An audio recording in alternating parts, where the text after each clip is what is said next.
Hi, I'm Sean Ray, and this is your Dallas Real Estate News Update. First story, new HighRise Tower coming to Knox Street. Now this story comes to us from Teresa Gubbins and from Culture Map, and this basically talks about how the Weir's Furniture Place is now being reconstructed into being a Weir's Tower, a 12-story tower. It's going to have a whole bunch of offices and retail spot on the first floor. WeWork's coming to that spot, which is pretty cool. There's WeWork like everywhere now here in Dallas. But the reason why this is noteworthy is that there's a thing called a Highland Park Soda bar or soda fountain, and this has been known for a long time to be like one of Dallas's staple culture spots, like very few spots that has been lasting this test of time. And people used to take their lady friend or their guy friend out to go get like fountain drinks and some shakes. They used to be like the old-timey kind of feel, and it recently got shut down and people were upset about it. And so what they said, they're going to re-bring this thing back, and then with the tower announcement, they also announced they're bringing back the soda fountain. So yay, Dallas has some culture, yay!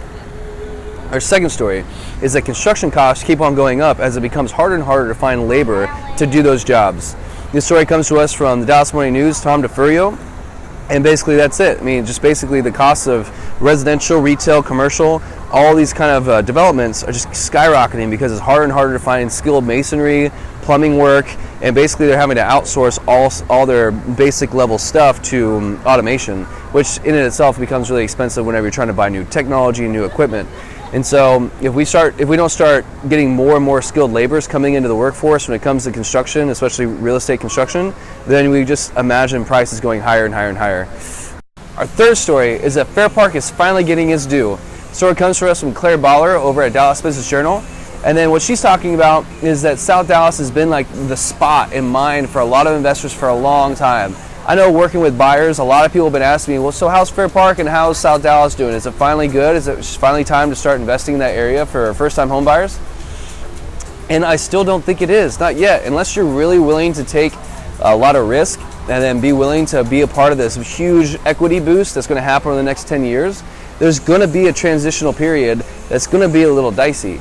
But they have this thing called the Fair Park First, and it's this Fair Park First initiative, and they have to have all their submittals and proposals done by October 15th of this year to basically come up with an idea of how to bring new stores and new development to the area. I think there's like 300 to 400,000 square feet they're planning on proposing to do all new walkable spaces for retail, residential, and commercial, everything.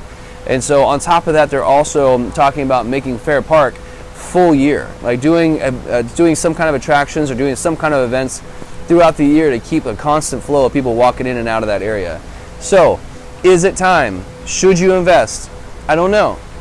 I do feel like it will be a good investment if you're willing to go through the headaches of a gentrification change, of a shift of an entire area. There are a lot of people that are really upset that live in that area right now that are not doing well with the people moving in and trying to transform their area. They're trying to keep the area the way it is. So it might lead to break-ins, might lead to safety issues, might lead to all sorts of different crime. So if you're willing to take the risk, if you're an investor, if you're trying to look for rental properties, maybe go for it. But if you're not, maybe don't. First-time home buyers, keep that in mind. But if you don't want to buy a house, you can always rent. So our fourth story, it's that Fair Park in South Dallas is where the real money is to be made. This comes to us from Dallas Observer, Jim Schultz.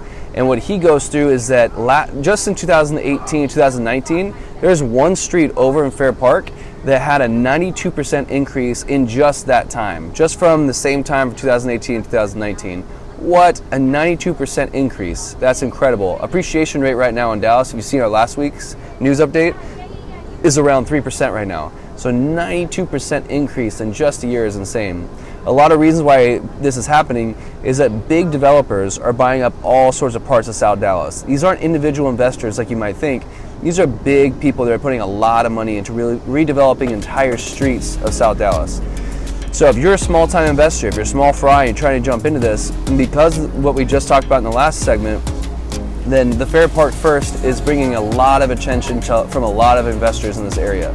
So pick up a plot of land, maybe buy yourself a little rehab house, and get yourself ready to ride the wave of the South Dallas push. Oh boy, it is hot out there. And so is this next story. It's number 5, and it's gonna be a little bit of a dicey one, so be prepared. South Dallas is possibly doing something very, very bad to its tenants. So this story comes to us from Jim Schutz from Dallas Observer, and what he talks about is that how great it's now that we have what's called opportunity zones.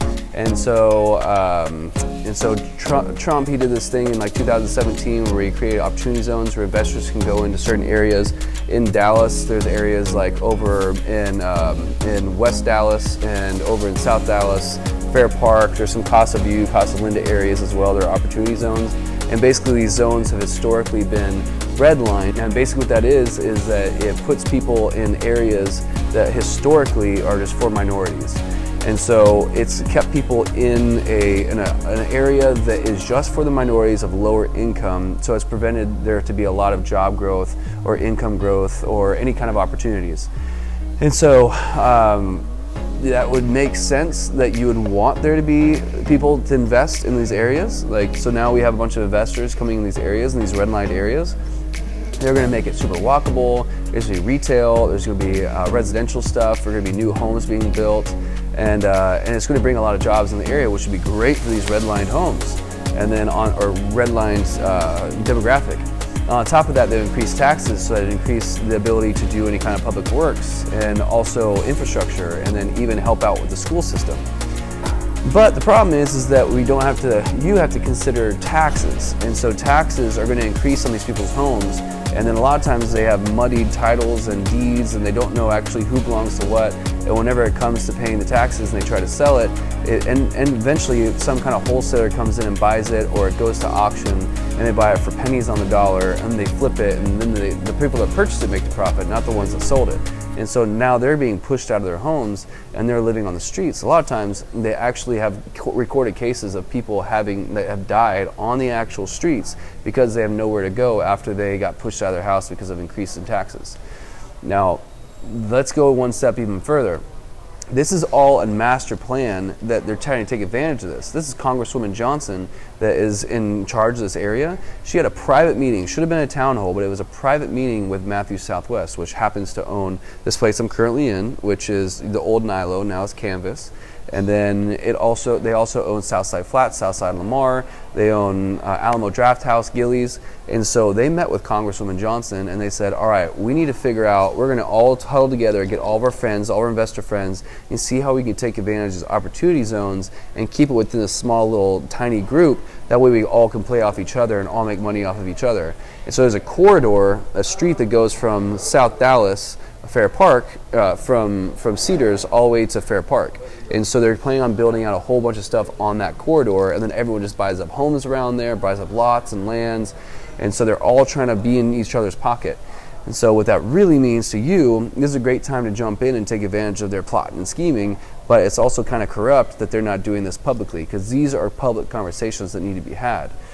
So I'm publicly telling you right now, that's what's going on behind closed doors, and I learned this from Jim, who he actually found out was going on behind closed doors and released it in Dallas Observer. So please, as always, make sure to support the people that make these original articles and where they are from. Dallas Observer, Dallas Morning News, Culture Map were the ones we mentioned today.